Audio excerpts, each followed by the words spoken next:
This show contains profanity, advice you should never follow, humor that you might not enjoy. The names have been changed to protect the guilty. Do not try this at home.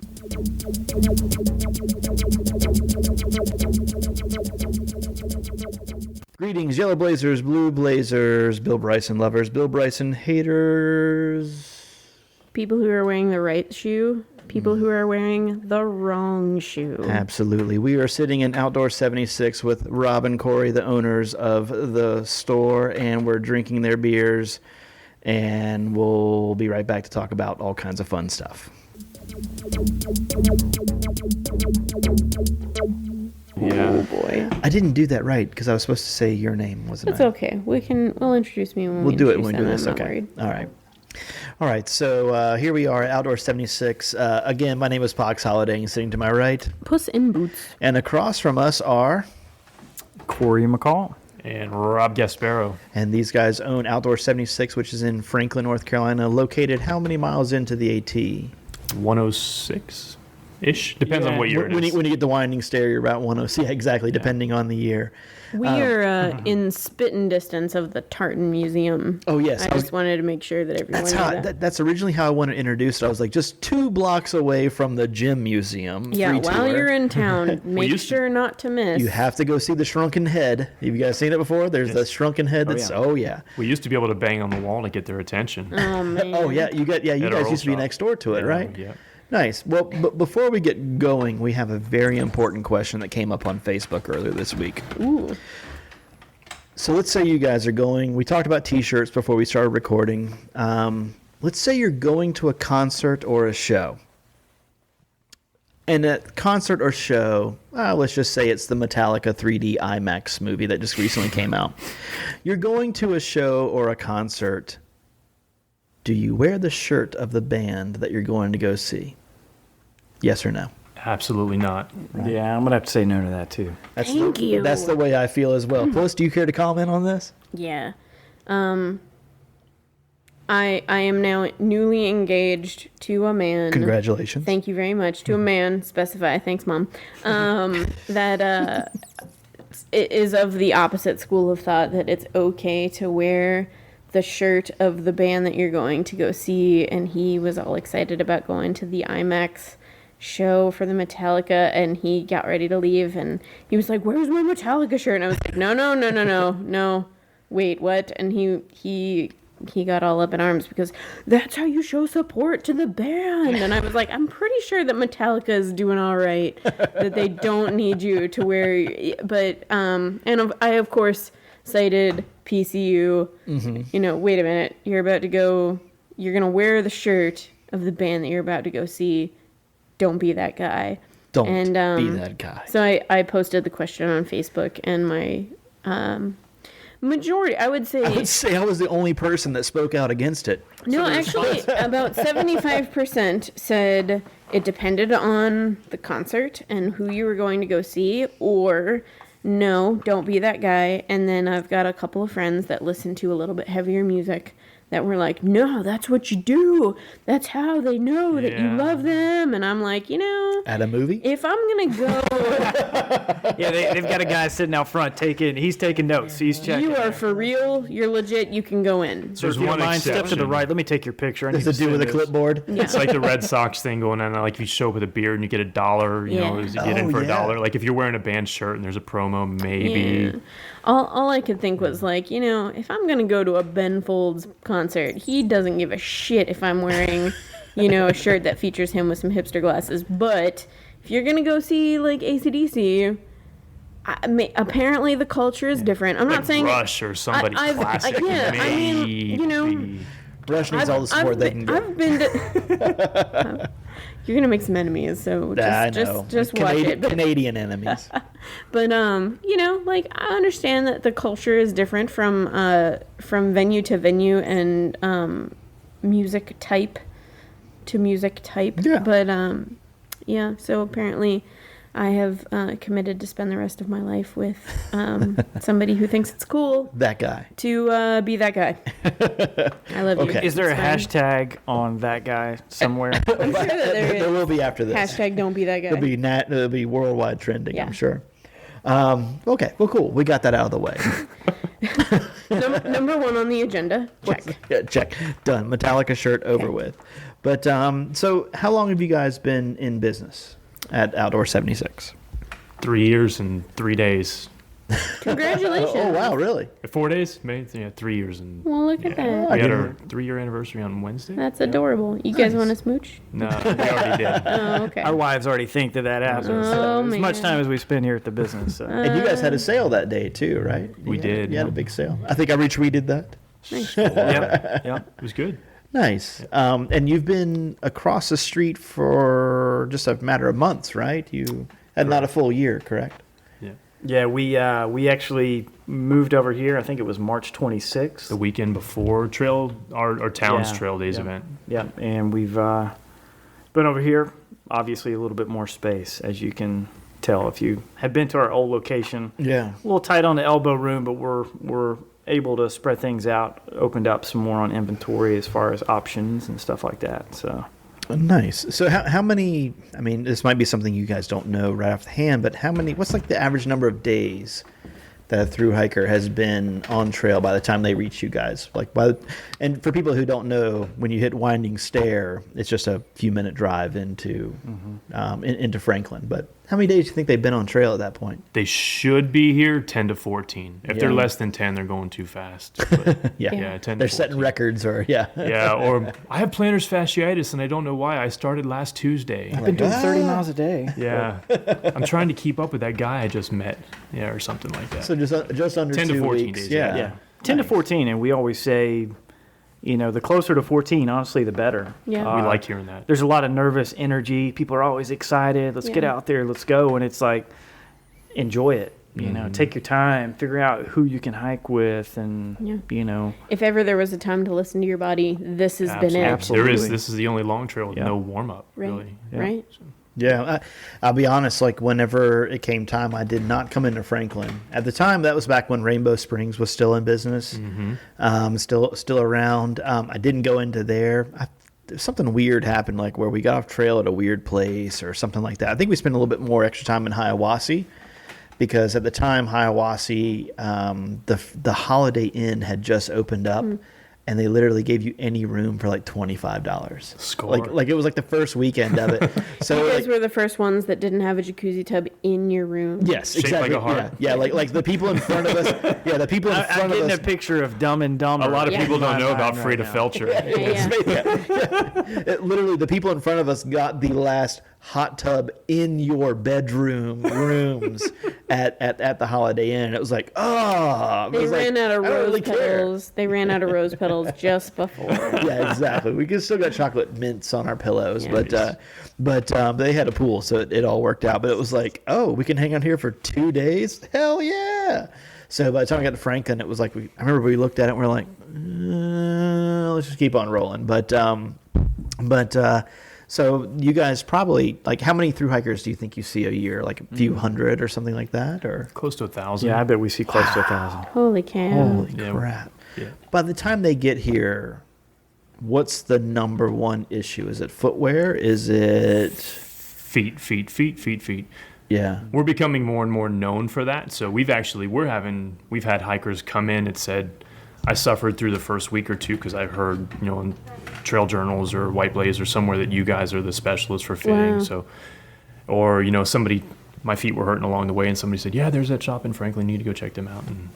And, That's great. but it is feet. And then, the years like this year, weather obviously has a big thing to do with it. Yeah. Winter started off warm, people thinking they were going to be able to get away with what they started with, and then 2 weeks into it, bottom falls out. It's wet, it's very cold, and they're going, whoa, I don't have this and don't have that. So Yeah. Yeah, I think too is, one thing to point out. It's funny how people obviously kind of cluster together Yeah. when you get out on the trail there. But it's interesting because I don't think as hikers a lot of times you'll get with somebody and you'll go and you'll start hiking and I don't think a lot of people, when they come into town, that they might have issues that they don't want to necessarily kind of reveal to each other. Yeah.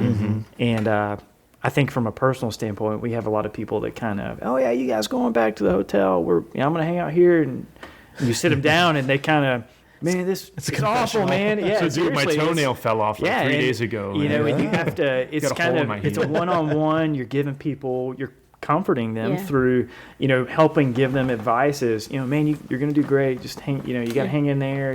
Get your legs underneath of you. So from that regard, it's funny. We see a lot of different sides of, hikers, and obviously a lot of people in different walks in life as far as what they're going through or whatever. But it's definitely, I would say, footwear is for sure a one issue that we spend a lot of time on. Is there an item that you guys like? Do you have a hiker box here? Oh yeah. Do you guys have is there one item that you see in the hiker box all the time? Shoes. Yeah. Yeah. We have Seriously. so many shoes in our hiker boxes. We had to donate probably 8 or 10 pair to Oh my Goodwill God. this year, Yeah. I was just to thinking, get stuff out of the hiker box. Yeah, That was just to get it level back down in the hiker box. I would guess 30 pairs in total. Oh, yeah, Alright, easily, alright, so easily. shoes aside, is there anything else that you saw repeat in the hiker box, or is it kind of like shoes were just the big Food. thing? Food's Yeah, it's an odd oatmeal. mix, odd mix of stuff for sure. Yeah, it's funny though. It's I don't think, other than shoes, really. I mean, I think food probably would be number 2, just from people saying they've got excess stuff that they want to kind of leave here. But other than that, it's really, I'd say it's a pretty good mix. White gas fuel bottles. Yeah. Everybody's alcohol now. Half full white gas fuel Yeah, pretty bottles. much. You mean this stuff's not the best thing out there? Wait a No. minute. You mean to tell me that when it's empty, I have to carry the rest of this crap until I get to a place where I can dispose of it? Right. See, I never had any. I never ran out of white gas. Now, I'm a child of the white 90s. gas guy? Yeah, in Oh, '98. 90s, okay. Yeah, in Yeah, that's '98, it was like the option. Yeah, that's but it, like, that's- I never ran out ever. Even when it's like you're Did like, you use the loud and heavy there's stove no- from? no, I didn't have. I used a whisper light. That's the loud and Yeah, heavy. that's the loud one. Oh, I thought the loud and heavy would have been the dragon. Dragonfly. No. Well, that's the louder and There's, heavier one. there's See, not very many 98, people. The whisper light neither. You have to have a second backpack to carry the dragon. Yeah, in '98, the Dragonfly Yeah. was new. Like, actually, a guy that I hiked with, actually Flo Easy, our first Yeah. guest ever, he tested the Dragonfly.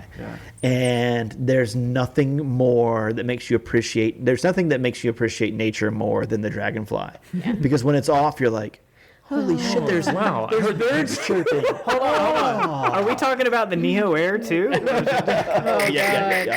yeah. Who's got the peachy? Yeah. Now, God. when I went out to the PCT in 2003, 4, we had a simmer light, and it was like everybody's looking at us like, "Okay, Grandpa," and it was like, "Wait, what? What do you mean?" You know what's funny though is that's the generation that we typically see. I'm not trying to call anybody out. Oh, yeah. There was a point in time that was as good That as was it it. got. That You was know? it. People come in and they seek that out, and we're like, yeah, Let's maybe talk we should about explore some something other else, options yeah. here. It's Yeah, either this exactly. or Coleman, or I, not a whole lot of options. the I peak hate- one? Yeah, right. Ooh, put your thumb over the. Don't forget to pump it. Sorry, I'm making Yeah. the modified jack off Yeah, position. you know, it's okay. I actually hiked for a little while with a trail suitor, shall we call him, that he hiked with a dragonfly, and I had an alcohol stove. And granted, I got the impression that, I'm no chef when I'm at home, and I think that he cooked pretty involved meals when he was at home. But he would make food that was amazing, but at the same time, you're like, you have, a 2-liter cook pot with a dragonfly, and you are making shepherd's pie that's big enough for 4. Oh, yeah. There's that guy we're- in every group. We're gonna eat really well, and I'm really glad that we're here together, but at the same time, holy cow, man, that's a lot of extra weight that doesn't necessarily seem necessary to me. Yeah. We did a chunk of the CDT in Wyoming last year, and one of the guys that came out on Cookie. day 2 breaks out this. We named him Cookie. He Yeah. breaks out this. It looks like a shaving kit, and he opens it up, and it's got Spice kit. It was a Kalamata full spice olives kit. and Yeah. I swear to you, he full had spice kit. everything like mango and We did a mango chutney with fresh Oh trout. my God. Yeah, it's With great. fresh trout. in the my God. middle of nowhere on the Ceviche. CDT in Wyoming, Yeah. eating 4-star meals. You know, my brother has had a lot of trail experience, but it's very different from mine. He's a climber, and so, you know, a lot of our time spent on trail is incredibly different circumstances. And right before I left, I had him shake down my stuff just to like, hey, take a look at this and see what you think. And he looked at all of it, and his big thing at the end was like, where's your spice kit, man? Cookie's a climber. And I was like, what are you talking about? And he was like, where's your spice kit? And I was like, have you watched me eat ever? Like, I don't salt anything. I don't pepper anything. Like, whatever it is, it's fine, and I can eat it happily, and it's not that big a deal. And that's one of the big differences between me and my brother is when he's on trail, he wants to eat really well. He puts a lot of time and energy and weight into the food that he carries, and he wants it to be really good. And to me, I'm like, Lipton side, check. Potted meat, check. Like, that's a complete meal. I'm really happy with that. And like, good calories. right, yeah, you know, like, I mean, as long as it meets my caloric intake and I'm not going to bed starving, I'm pretty darn happy. But that was his big thing, was like, number one, I think that you could probably get away with a cooler hat. And where's your spice kit? Did the hat match your outfit, though? Because that's one thing Cookie would want to know. That was, actually, that was one of my big, like, girly discrepancies before I left for the trail. Was I had, like, 4 different hats that I wanted to bring. And there was, like, the ugly hat that I knew was the most practical. And then there was, like, the newsboy hat that I thought was really cute. And then there was, like, the Prana hat that, like, fit me better than the rest and had, like, a cool logo on it. But it wasn't really that warm. And then there was like some other hat, and I was like, what am I gonna do? And like after 1 week on the trail, I was like, fuck this noise, and like sent everything back except for the practical hat, and that was all there was to it. And it was all it. I mean, but that was one of the big things, was that I remember he was like, you kind of need a cooler hat, and you got to make sure that when you wear it, like if it's got a logo on it, it doesn't go like right in the middle of your forehead. It goes like off to the side. What a climber. And he's totally gone. My brother's my biggest hero, but I do remember that the shakedown hike was a little bit more like, where are all your spices, and you need a cooler hat. Then, you know, I think that this is really a good setup for your AT Thru-Hike. There's just too much coincidence there on the climbing side of this. Pretty funny. Yeah, this guy. That's the way Cookie was. Matching marmot outfits every day. It's like, dude, where was that in your pack? Yeah. Your pants are not cuffed up quite the right way. Yeah, I know. You really need to work on this. Incredible food. So, like, just so people know, like, what is y'all's background? Are you mainly hikers, climbers, mountaineers, paddlers, Amish, Mennonite? I don't know. Duck Dynasty. If you could see Cory's beard, it would start with an Amish Mennonite. Yeah, he's either playing for the Boston Red Sox or he's in Duck Dynasty. No, you know, my background is actually, I'm born and raised, so I'm native here of Franklin. Franklin, yeah. Yep. But I'm actually a runner at heart. That's okay. Yeah, a trail runner, or trail running. I ran competitive for 14 years. Oh, okay. So like on the high school level, like cross country. I did through high school, and then he also ran on in scholarship. college. Don't let him kid you. Scholarship, really? Where'd you go? Over at Western Carolina University. I've heard of it. Yeah. My background running, obviously, we're surrounded by some of the most incredible scenery and just an outdoor venue that's can't be touched by anything else, in my opinion. So I've done pretty much everything from road biking and mountain biking, trail running, obviously, and a ton of hiking. And so this is just kind of my. Everybody says, yeah, I know it like the back of your hand. It's pretty much, it is what it is. This is definitely the territory I grew up in and played in my whole life. So very fortunate to be here and be in a position where we get to help people out. It's funny because we have a lot of people that think, you know, being an owner of an outdoor store, that we get to get out and play a lot. And truth behind that is that we the reason that we love doing what we do is because we get to help out the people that come in our doors. And we really live through the thru-hikers and individuals that are outdoor enthusiasts. Yeah. And sure, we get to get out and have some fun occasionally, but we're passionate about helping people that love the things that we love. Yeah. And that's really why we're here. And my background, it is what it is.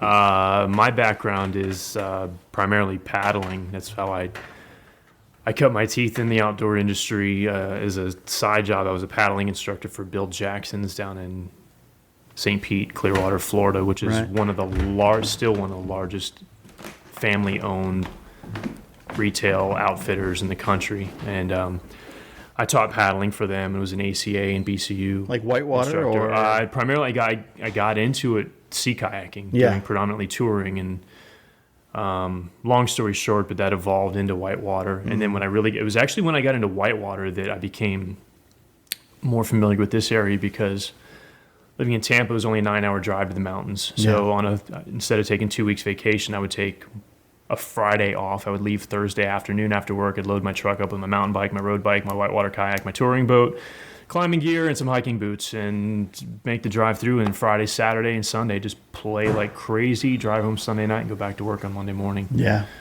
And teach paddling when I wasn't doing that.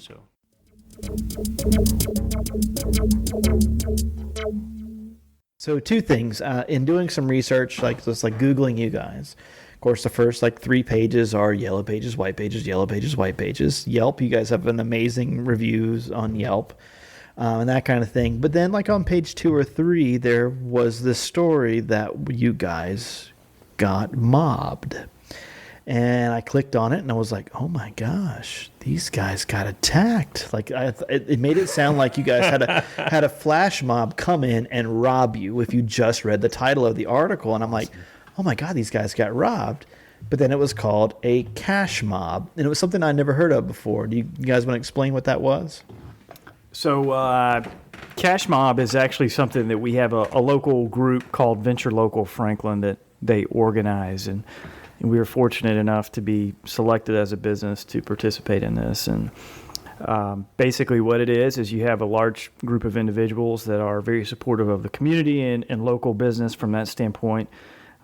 They come in at a certain time, and the idea is that you spend $20 cash at the business, and with the participating business that is benefiting from this, they would give a donation back to a nonprofit or a group that would benefit in some capacity. Pay it forward kind of thing. Yeah, exactly.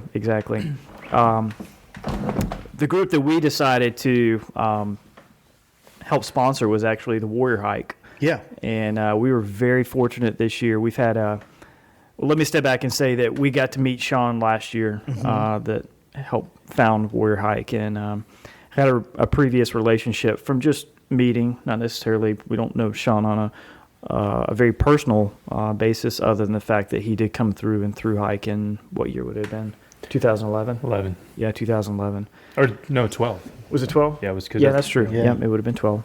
But anyhow, we had an opportunity to meet this year's class, and we had a few of our employees that got to know some of these individuals on a real one-on-one basis, and what an incredible group of people. If anybody knows anything, you really need to go check out warriorhike.com. Mm-hmm. I mean, it's just, we've always taken a stance that we would be supportive of any individual that has served our country in any capacity. Absolutely. And we had a great opportunity just to really get to know these people one-on-one. And we felt like this was a great organization for us to be able to donate money back to, and just hopes that every year that this program can continue to grow, and that they would sponsor more individuals that have been impacted by war environments. And like I said, this year I think that they finished up. How long ago was it? 2 weeks ago? Yeah, 2 or 3 weeks ago. They just finished up. Yeah, and so it was just really cool for us to be able to be a part of. And once again, the stuff that we do involved in the community, we always feel like is a small part, but obviously that's something that we feel like everybody should try to do in some capacity. And so for our cash mob, we said, man, this is just the perfect organization to pay it forward. The really cool thing about it this year was that we got to, one in particular, I think that probably, and I'm not saying this from any individual standpoint other than the people that we got to know from this year's class. And it's just kind of like, class of 2013 Thru-Hikers. to us, we have the class of 2013 of, or 2013 of the Warrior Hike. And Jesse and Cooper probably stood out the most in my mind. What were their trail names? You remember? I'm with Cooper. Jesse's name was on with Cooper. Okay, and there was a guy named Clown. Yeah, and Mother Goose was on there. Yeah. And there was only a few of them that actually finished the trail, just because some had personal stuff, or, whatever. But I think it's just awesome because when you hear those stories of the individuals, what they've gone through, and the things that they've personally experienced, and just to know that their outlet is the same outlet as individuals maybe that lost their job, or maybe they had a venture that they've wanted to go on since 1976, or whatever it might be. This is their opportunity to deal with what they have been given as life through their service to our country, and their outlet of being able to cope with day to day. And that's what I said, his particular story was very touching, and it's just great to know that we had a small part of being able to help that class get through. And funny enough, we've already had contact with Sean about the class of 2014. Cool. That's and the great. things that we're going to do with them and be able to help, because that's something that we feel a personal obligation, because we know that these individuals that are selected have given and sacrificed a lot to get to that point. And so we feel like it's something on our behalf that we want to be a part of. Yeah. Absolutely. So, Absolutely. There's been warrior hikers every year. I mean, unfortunately, it's cool to see an initiative like this actually come together. There's guys that have kind of done this in anonymity over the past few years. Well, you think about Earl Schaefer, the first exactly. one. He was a warrior hiker. Absolutely right. And absolutely. Something too, thinking about, just kind of touching on what Cory said, is I immediately had the impression that these are guys that are fresh back on our soil, and that's not the case at all. I mean, some of these guys have been back for almost 10 years, and they're still suffering with PTSD, and, to hear one of these guys say, hey man, this is the first time I've been out of my house in 8 years, and this initiative was what got them out of their house for the first time in 8 years. And we have something to do with that. And even the smallest capacity is a new, small, privately owned retail shop and tucked away in Appalachia. It was huge for us. We just loved having an opportunity to play that role. There was a girl that hiked kind of with the group that I was hiking with, and I know at some point she just kind of disappeared, and nobody really knew where she had gone. And she was pretty fresh home from Afghanistan, and every now and then she'd just let a little glimpse of what life over there had been like, and then she'd not really say much else about it. And she was super cool. And around Hot Springs, she kind of just disappeared. We didn't, everybody was sort of like, where'd she go? And nobody had really had any of her contact information or anything like that. She's one of those that I would really love to know whatever happened to her. I think she just went back home.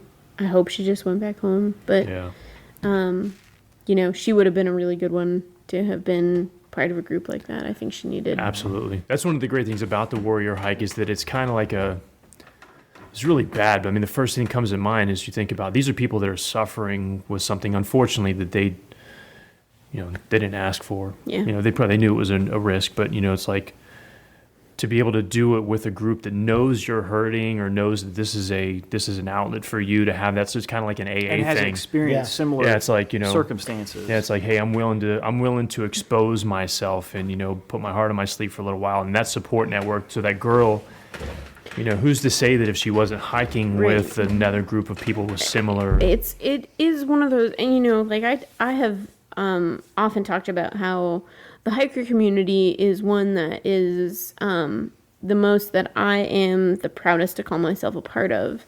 You join kind of, I almost want to say unwillingly, but you kind of know that what you're about to experience is something that's going to be really profound, and it's going to affect your life forever. And the reason why trail friendships and trail relationships have this profound connection is you go through this thing that extends every piece of you as a human to the fullest, and you do it together. And at the end, you've got this bond that cannot be broken because there are few other people in the world that know what it's like to do what you've just done. Sure.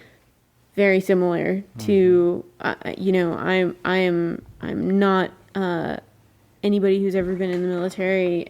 I don't have any idea what it could possibly be like to do some of the things that they've done, but it's a similar kind of relationship as far as having the camaraderie of being able to know that the people you're hiking next to know what you've done and know what you've been through and know what you're going through and know what you will be going through. Right. I can't imagine something more comforting than knowing that you're understood. That's a huge part of it. Yeah. I feel like I need to say that in like the beginning stages of wedding planning, I have asked Ben, like, because it's sort of one of those things that I like have taken my idea and run with it and like started like figuring out like what needs to happen to make this happen. And occasionally I'll like stop and like, what do you want? Is there anything specifically that you want, like, that I'm totally overlooking? Like, if you had anything that you really needed to have happen at this wedding. And he said, I've given this a lot of thought, and I think I'm pretty happy to let you plan the wedding of your dreams. The only thing that is really important to me is that once we're married and we walk back down the aisle, that there's like a tunnel of lightsabers that we walk underneath. That's all I ask. And I gave him a very straight look straight in the eyes, and I just sort of said, I'm gonna need you to work up your lightsaber budget and then let me know. And I told him it wasn't gonna happen, but who are we kidding? It's gonna happen. I thought somewhere the Metallica t-shirts were gonna be. You never know. I'm sure that I'm sure that like the groomsmen are gonna do their whole like Metallica whatever. But yeah. When I got married, you can't hide Richard Cheese. You can't hide Dick Cheese.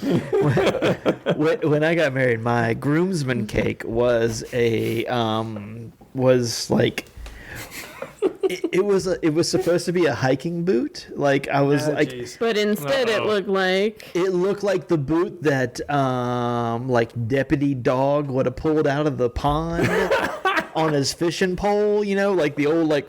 It was kind of like a Red Wing boot had been cut away. And this is my husband, the hobo. Yeah, exactly. It was the only way to make a cake big enough, though. If ever there was a sundowner, it was like, if ever there was a cake to best describe my husband, it would be he likes hiking. He's homeless. He's a hobo. Knapsack on a pole. What would you guys say, a little bit of a detour there, what would you guys say has been the biggest change in trends you've seen since you guys opened up across the street and have been over here?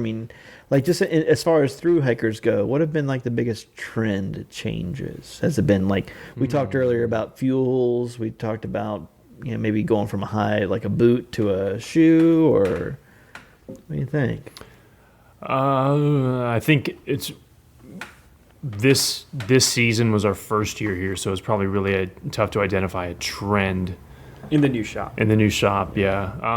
But like in the time you guys have been open, like what's the? In the time we've been open, I think the biggest thing that we've noticed changes is exposure. Yeah. But as far as what's changed, as far as what the hiking community is looking for, or I'd say changes in general with gear, whether it be good or bad, I think that the word lightweight and minimalist goes to an extreme with continued trends. In a negative connotation, not in a good way. Yeah. That's because there's a lot of sacrifice and potential harm on a hiker's body, or everything from obviously you can get away with that in certain degrees of whether it be rainwear or Cuban fiber for packs or whatever. Right. Sure, those are things that most people can absorb in some regard.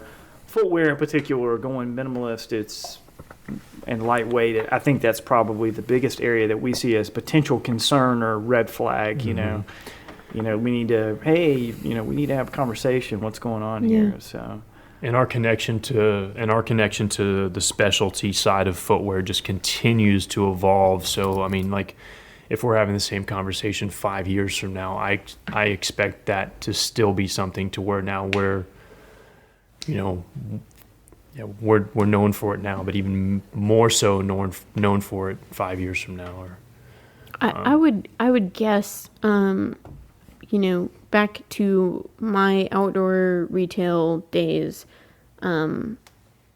like one of my big parting words of wisdom was your feet should match your pack should match your feet. If you've got a super duper lightweight pack, you might be able to get away with some super duper lightweight shoes, but if you've got a heavy load, you need to have shoes that are going to accommodate it, and vice versa.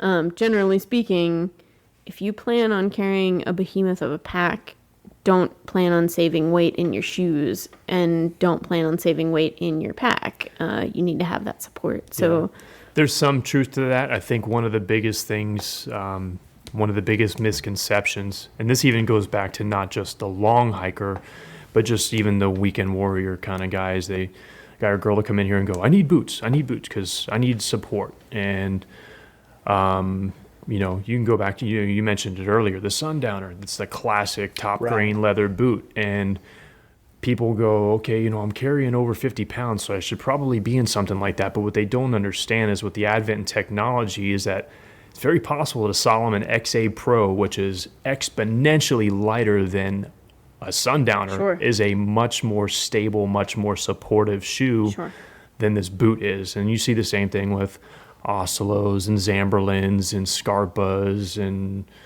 Five Finger. Five Finger. Don't even get me started. I understand. But they're and then what a lot of people don't understand too is that the trail conditions have a lot to do with it. If you're out west, playing on scree fields, you need to be in a boot or something that has that type of protection, whether you're carrying 25 pounds or 50 pounds. The AT, for the most part, is, everybody knows, it's a sidewalk minus the pavement for a lot of it, Until you get to Pennsylvania. Right. The Whites or Albert Mountain. I think the one correlation, the approach trail. The one correlation that you can have, though, I think that it is important for hikers to understand is your pack weight does correlate to the duration that you can use a certain shoe.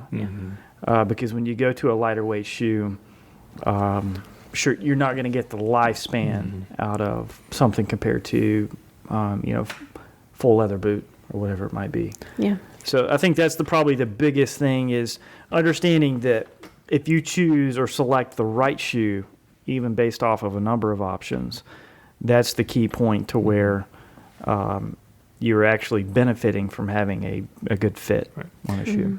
And individuality still rules the roost, because there are still people that we can, again, we kind of talked about previously before we started airing was a lot of us will dissect boots or footwear from a pieces and parts perspective. Outside Magazine said this, or Backpacker said that, or this boot's got a Vibram sole and this one has a polyurethane midsole. This one's EVA, or the rep told me whatever. And ultimately, what it comes down to is just individuality. What's this person's gait like? How do they walk? What are they? What's their body type? What are they? Injuries. Yeah. Injuries. Yeah. What's your past like? Are you chronic? Do you have chronic orthopedic issues? And these are all huge things that dictate what you should and shouldn't have on your feet. Way more so than, hey, do you guys have a gram scale here so I can pick out? I'm going to pick my shoe because this one weighs 4 grams less than that one. It's like, don't even. That's the biggest mistake hikers make. First of all, is generalizing footwear. Most of us don't understand. We walk into an outdoor shop and we look at a shoe wall and we're going shoe, just like the same way my 1-year-old would stand on the sidewalk and all these metal boxes with the wheels go by and they're car. But you and I know enough to know, okay, well, that's an SUV. That's a pickup truck. That's a sports car. And as much as I'd love to have a an old Datsun 280Z or a Corvette. I got a wife and 2 kids and a dog, and I haul a lot of stuff. It's not good for me. As much as I want, it doesn't mean it's bad. It just means it's not good for me. Yeah. And a lot of hikers don't get that. And it'll transcend into brands. You go, oh, I heard Keens are great shoes. You buy an Alamosa, well, you should have been in a Target, or you buy. They are great shoes if they're great for you. Great for you, exactly. You know, and even my big plan had been, I'm going to start in these boots, and when it gets warm, I'm going to hike in Chacos.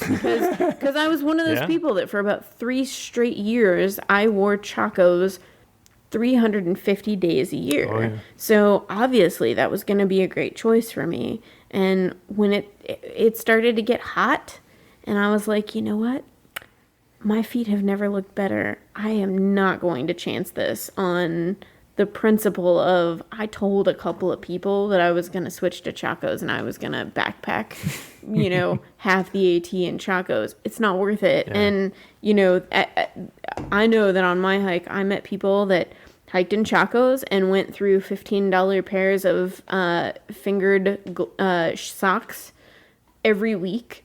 And they spent hundreds of dollars on these stupid socks because they had told some people that they were going to hike in Chacos. People that hiked in Crocs because they had told some people they were going to hike in Crocs. People who had boots because they were sponsored by that brand of boot and they didn't feel like they had the free will to change if they needed to. And they were not happy because of it. And, you know, like... Didn't you hike with somebody who wore Crocs the entire time? I did. I hiked with a guy. And they finished? The same pair, right? I hiked with... So this is actually... his name was the Phoenix. There's one every year, at least. And he started, and he had a pair of Crocs as his camp shoe, as most people do. And he hiked the approach trail in his boots that he had never worn. And he got some pretty significant blisters and some pretty significant problems on the approach trail. And his feet were in such bad shape when he started the actual AT from Springer Mountain Shelter that he put his boots on and said, I can't do these boots. And so he put on both pairs of socks that he had and his Crocs. And he got to mountain crossings in them and was like, I feel like I'm doing pretty good right now. I think I'm going to keep on going. And, see it every year. Yeah. And so he hiked in socks and Crocs for a significant amount of time. And finally he was like, this is going all right. He got in touch with Crocs and they sent him a free pair of Crocs, but they sent him like the heavy duty ones that have the big bulky crocodiles. The big back strap that had the Velcro piece on it. Yeah. And crocodile teeth on the bottom. Yep. And they sent him a pair of those, and he hiked in them for like 2 days and decided he didn't like them, so he put back his same old navy blue pair of regular Crocs. He got to Maryland, and while he was in a shelter, in his words, not mine, I was sleeping in this shelter, and I felt this like pain in my head, so I sat up. And there was a raccoon attached to my head, and he was being bitten by a rabid raccoon in his sleep, and so he had to get off trail and have like a rabies series done. Wow. And because he had missed out on some time on trail, he decided that he was going to flip-flop, and that's where I ran into him. We ran into each other on our flop, part of our flip-flop. And so on the way back down, he was hiking back to Maryland to where he had started with his trusty pair. He hiked in a Carolina Panthers jersey and navy blue Crocs, like the entire way. Okay, so I take it back. There's not one of those every year. There is. But there is. I mean, really, ever since the Barefoot Sisters came out with their book, I feel like there's somebody every year that tries to do You need something. to sell this story to Hollywood. Seriously.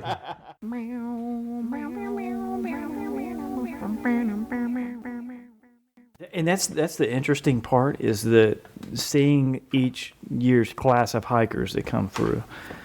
Obviously, it's very funny from our perspective, just being in business 3 years, seeing the people that come through. It's I don't want to say that we say when somebody walks through the door, in my mind I'm like, I don't know if they're gonna make it. Right. Yeah. But it's funny because of the cards that we get every year. Just like Rob had mentioned that we got one 2 or 3 days ago. Some of the issues that people have, or maybe some of the things that people are faced with. I think that it's we've definitely come to a conclusion that it's not necessarily about your physical capacity as much as it is your mental capacity. Good. No, I was just gonna say, just to push through and to continue to enjoy doing what you're doing day to day, and realize how fortunate, because there's very few people that get to experience what each year's class of hikers get to see and do, and every year's different. Kind of along the lines with this guy, and then also to touch on what Cory was saying, was we have this thing we tell hikers every year: the ones that make it to Maine they don't have the best gear necessarily, they don't have the most money. They don't have all the resources. They're the best managers. They're the ones that manage the process the best. And, even going back to this guy Phoenix that made it in Crocs, yeah, it's not ideal, but he probably, whether he knew it or not, he managed himself well, and he might have had enough good cards dealt to him that he was able to play it out and manage it correctly. And we see, kind of go back to your question earlier about trends. I don't know if there's any one defined trend, but like seeing anomalies like that, set trends, is what drives us up the wall. Somebody will do something, somebody will hike the AT in a very unique way, or use something and go, well, so-and-so did it. Hey, I heard Phoenix hiked in Crocs last year. I'm going to try it too. Like, dude, this may be your only one time to do this. Don't know yourself better, know what your limitations are. Sometimes it's just pure dumb luck. Oh, absolutely. And I mean, and I don't mean I don't mean to oversimplify it, but no question. We had the very sobering conversation when I was on top of Springer Mountain, and all the people that were camping up there that were planning on starting their AT Thru-Hike the next day. And we sat around and looked at each other, and there was, every walk of life, every mixed background, every possible situation. And you couldn't help but think, like, they're not going to make it. That person right there is not going to make it. This person might do okay. I was the one that by default, like, I had the background. Oh, she's going to make it for sure. And I didn't. Yeah. There were other people that you thought, there's no way, that lady over there, the 62-year-old that just retired as a second grade teacher, she's never going to make it. Totally made it, and manage the process. Oh yeah, and you get the people that have over-calculated everything. Absolutely. That struggle with those calculations the entire trip. The people that under-calculate everything and struggle with their lack of calculations the entire trip. The people that start out with every piece of gear that they have purchased from the Coleman outlet down the street, or the aisle at Walmart that had a backpacking style tent. And then the people that have pro-dealed every single thing in their pack from head to toe. You get the entire mix, and it in the end, that might not have anything to do with whether or not you succeed in your main goal of through hiking from Georgia to Maine or Maine to Georgia. That's why we talk so little about gear on our podcast, because truly a gear doesn't make your experience. But in certain cases, be it footwear and a few other things like that, it can make or break it. But I think it back to 1998, a guy robbed a bank in Georgia, went to Kmart, bought some stuff, and made it all the way to almost Virginia before he was found out that he was a bank robber. Wow. And because I hiked the same year that Eric Rudolph was the big story. Nice. And so when I went to the Smokies, it was like, man, there's absolutely no registers in any of the shelters. Like, none. I just thought, like, well, maybe the Smokies just don't allow registers. Like, no, the FBI had come in and confiscated every single register. And this one dude, he robbed a bank in Georgia. Wow. And then made it almost all the way to Tennessee, made it almost all the way to Virginia before he got off.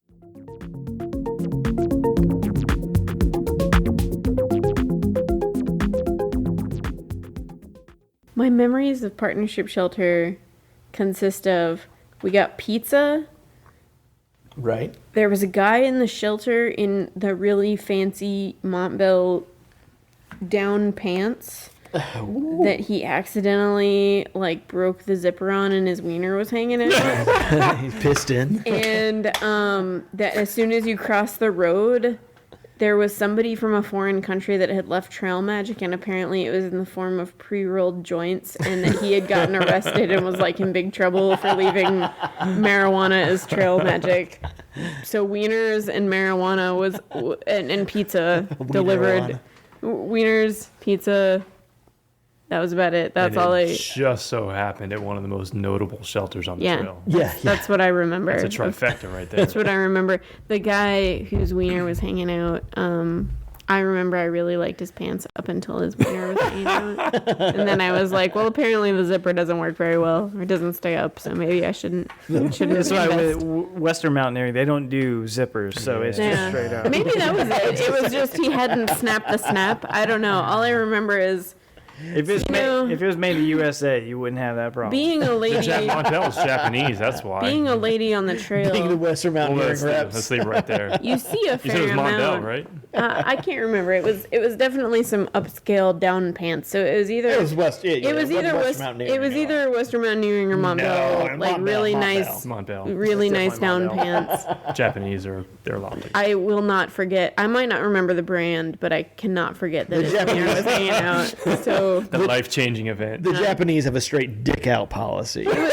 he was just having his piece of pizza, and I think I was the only one that was like, dude, your wiener's hanging out, and he was like, right, I've got this piece of pizza in my hand, I'm gonna put my penis away with the other. By any chance, was he eating meat lovers? No, it was a Hawaiian pizza. This sounds like Saturday Night Live all over. It was totally. I do remember Next question, please. The pizza that he was eating definitely had pineapple on it. That's all I remember. It was Hawaiian. Yeah. It was a Hawaiian pizza. So speaking of everything else besides gear, what if a thru-hiker's coming into town, what restaurants would you recommend? Oh man. Because I'm a big fan of the Riverside restaurant in Franklin. Nope. You know what I'm talking about? The only time we've had crickets the entire time. Riverside restaurant over just like if you go down past the Ingalls on your left. Is there still a Creekside? Oh, gazebo. Gazebo. Yeah, gazebo. Yeah. There we go. Oh yeah. Gazebo's great lunch. Is This is there their only lunch. Yeah, they only do lunch, right? Yeah. Is there still a semi-fancy restaurant attached to the gas station? Oh yeah. Yeah. So that to answer your question, that's probably number one. Yeah. I think ultimately it comes down to what do you No, hiker food is totally different than like normal people food. Yeah. But Right. all I know is that my parents have their house in Cullowhee, and it's a fancy going out night if we go into Franklin to go to the That's gas right. station. So Cafe Rail. yeah. I think we encourage hikers to get pretty analytical about it because really after Franklin you got your choices, whatever they might be at NOC, Right. which is not much, you know. Yeah. God bless them, but Yeah. and then Fontana, and Even less. even less, and then you get the Smokies, and then Davenport, and this is your last chance to get a really, really good meal before Hot Springs. Yeah. So Yeah. think long and hard about what you like. Unless you really are good at hitching when you get to Gatlinburg. Yeah. Oh, absolutely. Yeah. Yeah. You can have your pick at Gatlinburg as long as you This can is show a true. little leg. I noticed a lot of people this year, be it Twitter, Instagram, whatever, went into Asheville. Like they pulled a lot of Asheville trips. We've had a handful. I say a handful. I can probably count on one hand. It's over an hour between anywhere from Hot Springs to here. It's over an hour. It's an hour from here, yeah, too. But a lot of Asheville folks, which I was amazed by. Any folks that we've had come through that are going to Asheville usually is because they got a hookup. Oh yeah, I got a buddy who lives in Asheville. He's coming to get me and bring me back into town for a couple days. But right around you guys, is there anything like right here within a couple of spots? There's that. Like, Probably the closest to. There's a couple of local venues to eat right here, close to us. I'd say probably the one that stands out that we work in conjunction with, as far as they're super friendly to hikers and typically give a discount to hikers. Is Sunset Restaurant. Okay. They're probably about a half mile from here, which in the grand scheme of things, if where typically hikers stay, it's relatively close. ridiculous breakfast. Yeah, the breakfast is really, really good, and the whole town and generally speaking, it's very hiker friendly. But for sure, I would say, yeah, Cafe Rail is where most people hit up for either a really good lunch or dinner, and Sunset is the big portion for breakfast. So have a lot of people hit that up before they go back out on the trail. Within 2 blocks of here, you have so many options. Yep. Yeah. There's a place even down the road here now doing fish fry stuff. I mean, really Nice. good fresh fish, po' boys and Nice. trout and catfish and I like all the kinds of good stuff. and I also like the Ingles that's in downtown Franklin. Like I know it's an old school Ingles. And It is it's old you know school. it's not anything like one of the big Walmarts or something like that. But like I really do like that Oh, yeah. Ingles. I think about 2 podcasts ago I told the story about the guy. My wife and I went there, and as we were like walking out to our car, there was a guy who obviously had probably had a couple of DUIs, and he had driven his 50 lawnmower. His lawnmower. Awesome. Why are you making Franklin look like that, man? I want to What say, you're talking I about? have no idea. in, I've like, never heard of that. Never. you know, you do a podcast for a year, and there are things that you say that you regret. Yeah. And I want to say that it was a quote. It wasn't what I had said, but one of my biggest regrets of anything that I have ever said. Let me just go ahead and clear the record, clear the air right now. One of the first podcasts we ever did, I quoted somebody on saying that a Franklin girl will do anything for a six-pack. And I'm gonna retract that statement now. It was a one-time thing, and it wasn't me, and it was something that somebody else said. Franklin is a fine, upstanding community with lots of great people, and it's a fantastic trail town. I retract the statement that a Franklin girl will do anything for a six. Well, that was before we were here. That's true. And we have had Off a the hook. major influence Yeah, on our community. off the hook. yeah.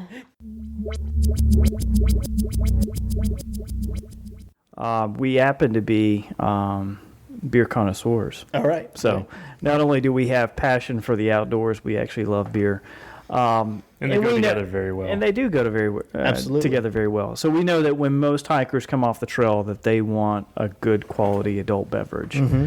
And we said, man, what an incredible idea to encompass the thought of being able to walk around and shop or sit and talk and plan your next trip, having a beer of your choice. Tell And, stories.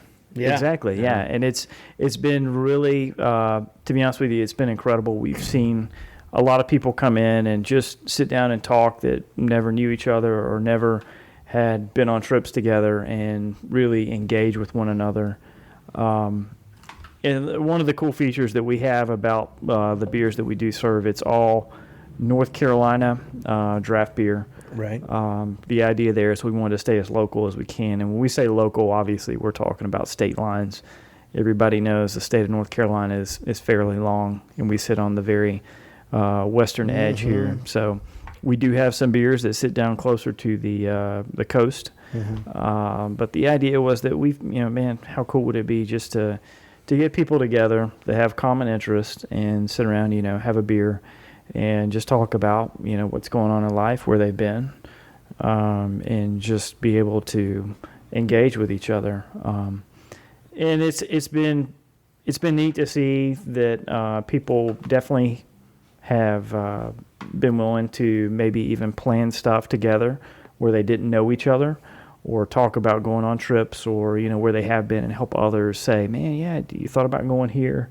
So it's fun. It's very unique. We feel like that we definitely are in a unique position where people remember our shop because of the fact that we do have the ability to serve you a beer and you walk around and shop or talk with us, or whatever it might be. So it's fun. What have we had so far today? You mind me asking? We had there's a few different beers that you guys have tasted. The first was, I think that we did which one was it? The bourbon. The Hobby Bunny. The bourbon. Oh, yeah. Yeah. Yeah, it was the bourbon. The Wild Turkey bourbon barrel aged. I think it's still considered a fall seasonal. And then we did a German Oktoberfest, And then I think that we had the Hoppy Bunny, which was from Duck Rabbit. Yep. And Adorable name, by the way. absolutely. But a total, we have 7 different beers on draft, and then we typically keep anywhere from 5 to 10 seasonals, bottles and cans, stuff like that. Which give people, obviously, we're a little bit limited with just North Carolina beer. If you just say just draft, with our bottles and cans, we do reach out and we go across the U.S. We do have beers from California and Utah, Colorado, different areas like that where we're able to extend and grab some different companies and see what they've got going on for seasonals. So yeah. Excellent. I enjoyed the bourbon barrel. Fun stuff.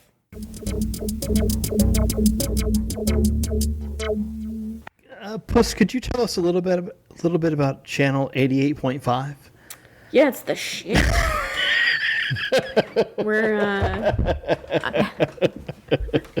Pox and I recorded a little bit this morning, and then I followed him into Franklin and just hit seek on the old FM radio, and it landed on 88.5, and it was this like awesome mix of like they did it started off with Regulators, and then it went to Warren G. Regulator. Yeah, Warren G. and Nate Dogg. And then it went to I Ain't Saying She's a Gold Digger. Yeah. And then some Justin Timberlake. And every single song that came on, I was just like, yeah, this is my jam, yo. And meanwhile, she didn't notice me.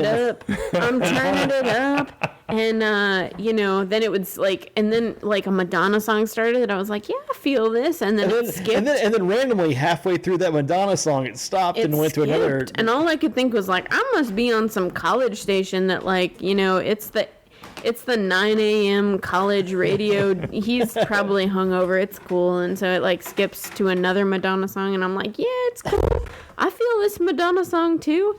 And then it went to Earth, Wind, and Fire September. And I was like, oh shit, man, this is totally my jam. And we get out of the cars. We get all the way here. We're all the way at the outfitter. We get out, and I'm like, dude, what is 88.5? It is my jam, yo. It turns out that it's my FM transmitter from my iPod in my car. At least, at the very least, we have congruent. Because the whole time I'm like, 88.5, I think that's a channel that I use in my car. Wait a minute, 88.5? The whole time you were talking about this, I'm trying to figure out, man, I am local. What is this? 8.5? We get into on the a Sunday morning, it's going to be a church being simulcast. 90.5, you might have a jazz. I know, that's what I was thinking. Maybe country. they're getting it confused with 90.5 It or was something definitely over 88.5. Western. We get all the way to the parking lot, and I figured, figured, like, I'm gonna be the motherfucker that pulls into my parking space with like my radio blaring, like, yeah, check out what I'm. And that's in September. So time out. You guys were in 2 separate cars. Mm-hmm. So you're get out of here. Yeah. So you're listening. You guys were close enough in traffic to where you're literally it getting makes me feel weird. I'm like, oh shit, people can hear my FM great. So I pull in, and Earth, Wind, and Fire September is playing, and I kind of like pulled in thinking it was going to be a big joke, like I was going to roll my windows down and be like, Earth, Wind, and Fire, shit, yeah. And as soon as we pull in, like, my radio station goes dead. And I'm like, oh, why? And I'm like, seek up a little bit. No, seek down a little bit. No, I can't get it. And we get out. And it wasn't until we got inside that I realized that I was just listening to your car. Hilarious. You were on your phone, right? Wait, yeah, you were on your phone. And you're listening to the exact same thing. And so when it came on, because I know September is a special song for you. And so when I pulled up to a stoplight in Franklin, and I looked back, and I was actually getting ready to just like, all I was going to do was going to call you and just stick it down to like one of the speakers. If you had, I would have been like, dude, I'm listening. You're never going to believe should have just hit repeat on it and played it over and over. Commercial free, amazing radio. At one point, like when we stopped at a stoplight, you were like dancing, and I was like, I bet he's dancing to the same awesome station that I am. It's pretty great. This 88.5 is totally 88.5. You know what I was thinking is, man, maybe Franklin is moving up on the scale just a little bit. Warren G. And with some good music. the other way around. Going good. One car at a time. I didn't realize it was just a passing fad. Is all it was. I'm embarrassed. I'm embarrassed to say that, like, I am so gullible as to think that whenever the songs were skipping, I was like, this jackass that's in charge of this college radio station just is so hungover he doesn't even understand that what he's doing. Oh, because wait. what I have on my phone, what I have on my touch is like, I just like went from my hard drive over to my touch. At some point, I was even gonna call you and be like, "You should really turn on 88.5." I think you'd. So it's kind of random, but like, do you guys have weird folks come in? Yeah. You don't have to name names. Yeah, no you don't names, have to be but, incriminating. There's a couple of them that you could still be nice. You still name names that are just memorable people that. The first one that comes to mind for me, I don't know if this is Go ahead. You were as much a part of this. First one that comes to mind, we opened our shop across the street in October of 2011. So our first northbound season was October 2010. Our first northbound season was 11. And it was early in the season. We were still kind of getting acclimated with how the hiker community, how to work with them on a retail level and from an outfitter's perspective. And, it was a new store, everything new. And one day we're sitting in the back or I'm behind the counter and this gentleman walks in, big black guy, looks like you could be like an offensive lineman, right. Built up big guy. He walks in, wearing really nice like designer jeans and like flashy like brand new like whatever the latest Jordans were that year, if they were still making Jordans that year, and like a studded Affliction t-shirt and like a cap and like Ray-Ban sunglasses, tap out shirt, similar, right? And he's got this plastic bag from the bookstore, which is across the street from us, and he had probably 3 or 4 books in this bag. And he walks back to the hard goods section of the shop, which was a pretty considerable size for hard goods considering how small our shop was. And I walk over, I was like, "Hey, man, how you doing?" It's like, "Is there anything I can help you out with?" And he goes, "Yeah, man." He goes, "Everybody's telling me I should probably go alcohol." And I'm kind of, okay, like, help me out here. I was like, what are you, kind of playing along and thinking, maybe like you're a weekend warrior kind of guy, what are you using now? And he says, well, I'm currently using, I can't remember, something ISO or white gas. And come to find out, this guy's on the trail. Like he's a northbound hiker. And I'm going, dude, I would have never pegged you for hiking on the trails. Like, dude, how big's your bounce box, man? Like you're decked out head to toe and all this stuff. And he's like, no, I carry all this stuff. I was like, what are you carrying? Yeah. And he says, well, they call me, my trail name's U-Haul. And I said it was legit.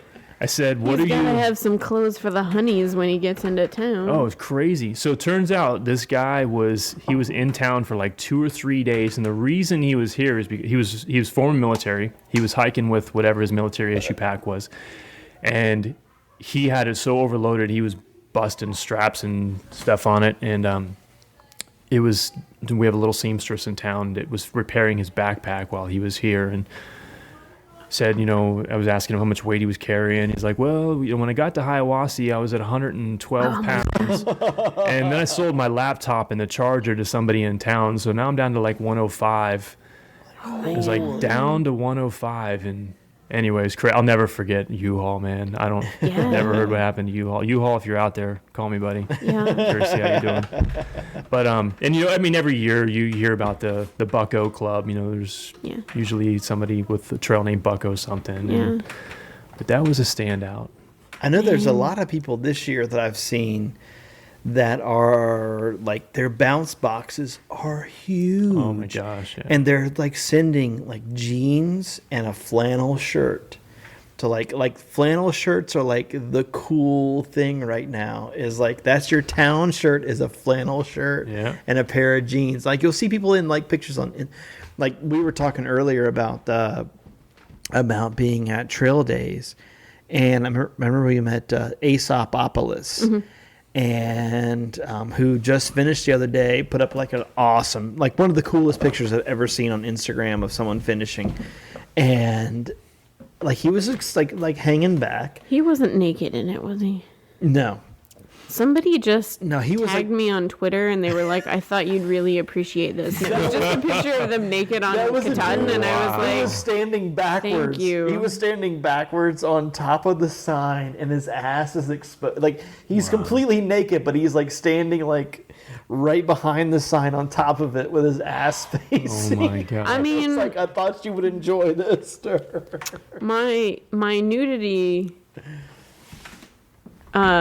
is notorious. However, thank you. Thanks to the ass. Thank you. I appreciate it. The best part was the dude had never, ever, ever said anything to you ever before. No, he did not have any kind of Twitter. That was the first one, huh?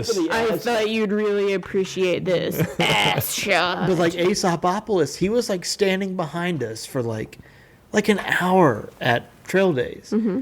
And I turned around, I'm like, hey, how you doing? And he's like, yeah, hey, how you doing? And he asked, like, if we were Pox and Puss. I said, yeah. He's like, well, I'm Aesopopolis. I'm like, oh, yeah, cool. Dude, I remember you. Yeah, right on. Nice to meet you. And he's like, I didn't realize you guys had a podcast. We have, like, almost 600-something followers on Instagram. Yeah, there were a lot of people on Instagram. They didn't realize we had a podcast. They just thought we were, like, putting out like a few pictures every once in a while, which we only have like 6. But that dude, he just recently finished. And what was I talking about before that? Like people that like for Trail Days, I had packed a duffel bag of like my favorite jeans, a summer dress, like all this stuff because I figured I know people that I know are gonna be coming to Trail Days, like. Whoever you are, go swing by my mom's house and pick up my duffel bag full of shit, and I'll have, like, some awesome clothes to wear the whole time.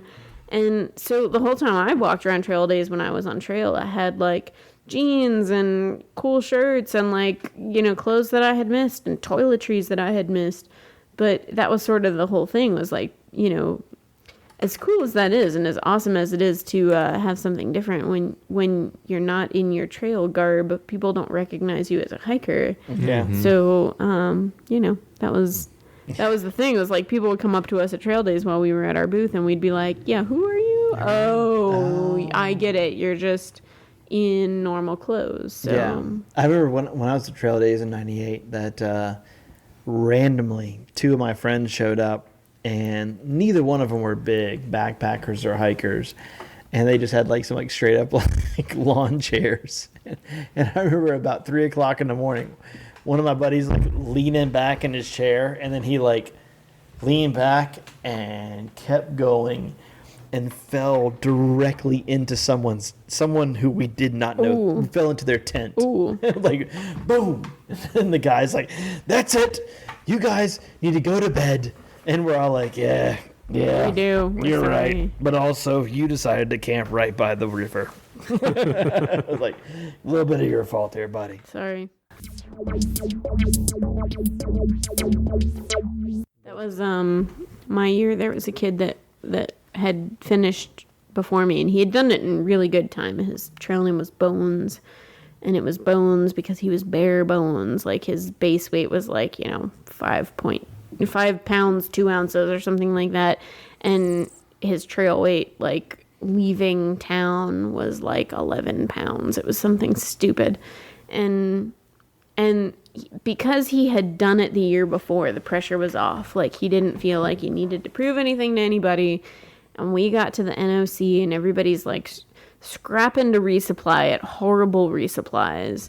And I had lucked out because I had put that on my website as like a place that if friends wanted to send me stuff, they could. So I had like a resupply solely in things that people had sent me, and I was like totally lucked out.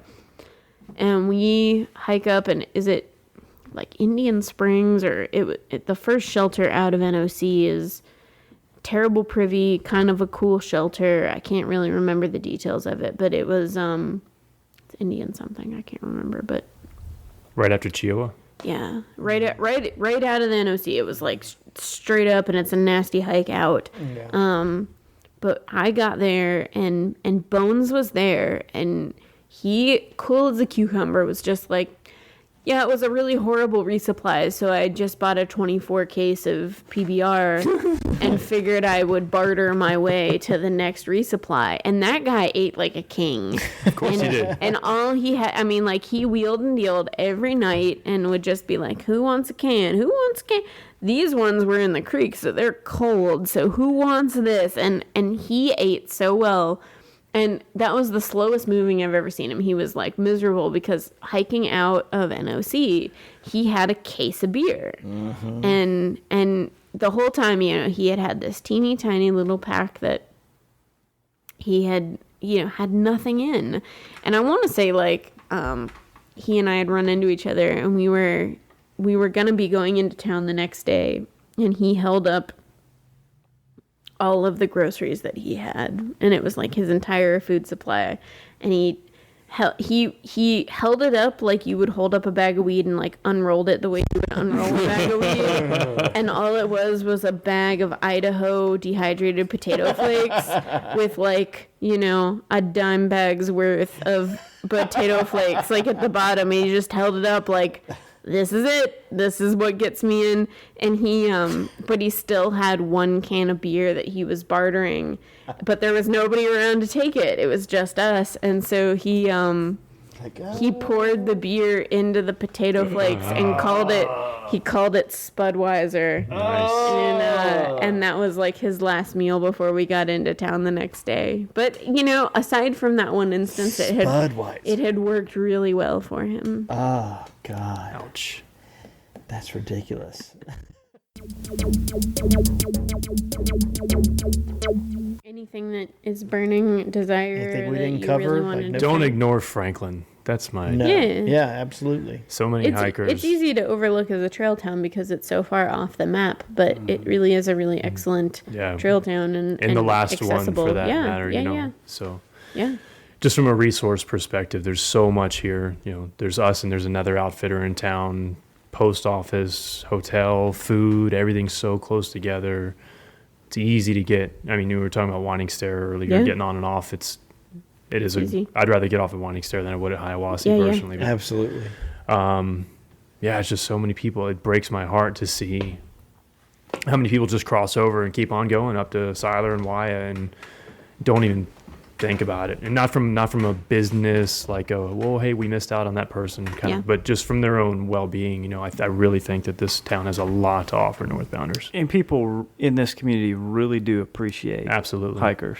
Yeah. I mean, as far as the number of people that do want to hear each individual story, and they do want to engage with people, and the cool thing about it, I think, is Franklin, from what we understood, Franklin was the first AT community. We were technically the first. Yeah. So I mean, I think that's something to be said for a community that obviously chose to embrace the title or designation of AT community, and obviously, sure, we would love for anybody that's, whether they're section hiking or through hiking, to come visit with us and talk with us. This is something that we see as we're here for individuals that are out on the trail or here doing other activities. That's the reason we opened our business, and that's what we're passionate about. It's something to be said based off of the fact that we can have individuals that call us and say, "Hey, man, I'm ready to get off the trail. Can you guys come up here and grab us?" You know, we've had a number of times where we say, "Hey, we're a little bit understaffed today, but we're going to make it happen. Give us 15 minutes and we'll be up there." And then it's not five minutes later that somebody picks up the phone and calls us again and say, hey, man, don't worry about coming up. That we've already got a hitchhike. You know, we're in town right now. And I think that that's where you see that the community does embrace individuals as far as people want to be a part of whether it's just be picking up individuals or whatever. People want to help out individuals, and they want to hear where these people's stories have come and where they're taking them to. So, yeah. What are the? You got somebody coming in the back door there. No offense. We're closed up today. Okay. Oh. We're doing a radio show here now. Radio show.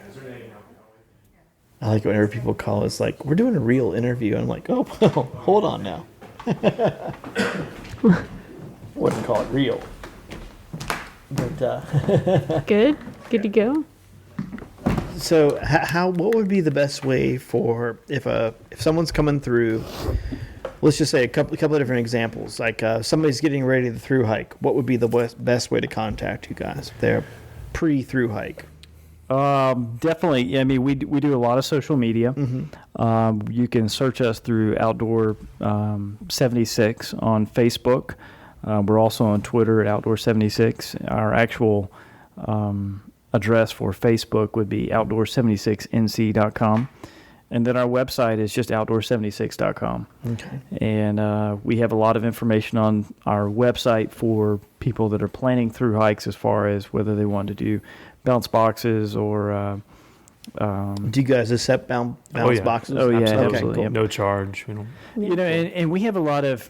something that we do a lot of that's not necessarily on our website is we help individuals based off of the fact that we do know the terrain so well here locally that if people have individual questions about, you know, where should I come off, or is this area accessible, or would you suggest, you know, me going, you know, to this shelter or the next? It's not that we have all of the right answers, but we have an understanding of the area, and we're able to give advice based off of people that we've talked to and our personal experiences. And that's something that we feel like is very valuable, and we're very upfront and honest with individuals. And ultimately, like I've said before, and I think Rob and I have both expressed, is the fact that we are here for the hikers. I mean, that's why we started our business. This is a stewardship for us. Absolutely. I mean, we are here to help individuals out, whether it means that they're getting through a 100-mile section or they're going 2,180 miles, you know, all the way to Maine, whatever it might be. Our simple part of being a good steward of what we've been blessed with, and passing that knowledge, that experience of what we've had, or the experiences that we've had with individuals, whatever it is, we're here to help out. And I think that that's the biggest part of our business. Nice. Cool. And if anybody needs an autograph, 35 East Main Street, Franklin, North Carolina, we'll be happy. Just set up an appointment with our secretary. If you want to get a picture with the most interesting man in the world, he is you here. can do that here. He's here. I don't know another outdoor shop you'll find him in. It's true. No. Especially rocking a buff. He is rocking an Outdoor 76 neck gaiter.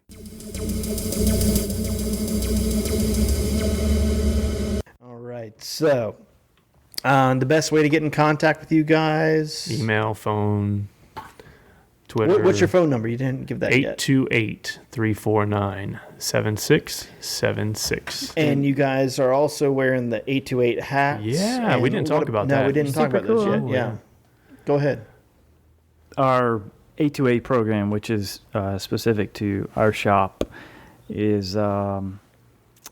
actually, the reason that we started that program was to help with our local conservation group, which is called Land Trust for the Little Tennessee.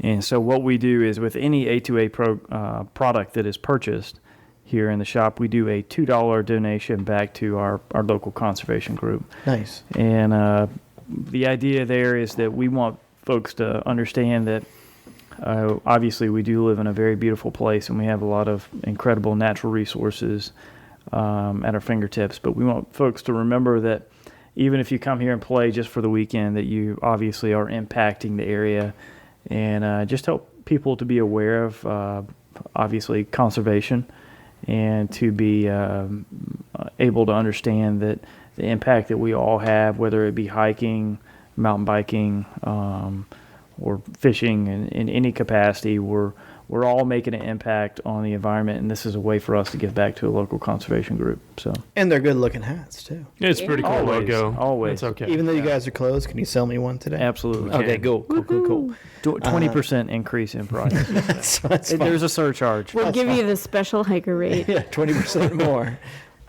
But, well, cool. Well, let's see. As always, you can find us on Facebook at the usual place. Twitter at Pox and Puss. Puss in Boots AT at gmail.com and at AT Puss in Boots on Twitter. And just the good old Pox and Puss at gmail.com. Poxholiday at gmail.com. Pinterest, we still haven't figured that out. We'll get around to You guys are on Pinterest? Sooner or later, I have vowed that I will make a Pinterest for us. We actually have it already. We just haven't developed it yet. Are you guys going to do like shelter decor? Well, no, it's more. If you were at the shelter on the 4th of July, This sconce would look beautiful in Plum Orchard. this is a great way to cut a dehydrated bag into the shape of a star for the 4th of July. See, that's why we don't fuck with Pinterest. Exactly. That, and eventually we will get beyond the very sketchy of sending me an email and then having me tell you a really awful, like sketchy, like send $20 in unmarked bills to this P.O. box and we'll send you back a t-shirt kind of thing. So eventually when we get the Etsy site up, you'll just be able to order a t-shirt or a button at your leisure. Nice. We'll get around to that very soon. But in the meantime, enjoy the trail, enjoy whatever the hell else. And this is the most like sign off I've ever done. So It's the most sign off. yeah, most like enjoy. When the fuck have I ever said enjoy? Yeah, you usually just say fuck them. So, yeah, so you know, fuck We're you. special. yeah. All right. So don't take any of our swears against the folks that run Outdoor 76. Exactly. They're Okay. good. They're good folks. Okay, goodbye. Bye. And they have good beer. Hashtag that.